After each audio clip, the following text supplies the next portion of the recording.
सुख दे साह हजूर दे दुश्मना बाकियां दा मैनू नहीं पता। तो मंडी जिले जेड़ा उन्हें सुख दे साह लैने आने उन्हें ले ले।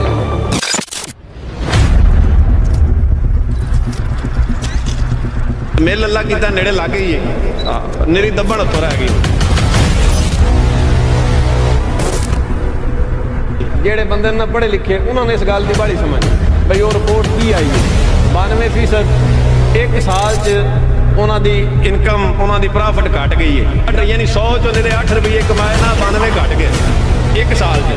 वो साल जो जेल रह के आया अजे लोगों के जेल जिस भी घाटा खाता है जेल च। सुख दा साह रसूलुल्लाह दे दुश्मन साडे होंगे नहीं लैणे।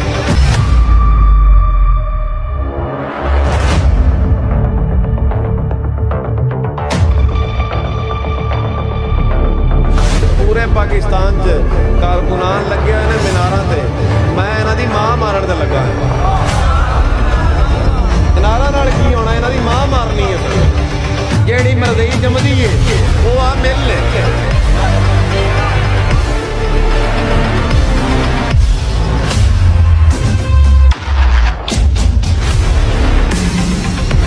हुण या सानू वेच के जानी ना या माले गरीबत च दे के जानी ना, इत्थे दी राह उन्होंने को नहीं देना।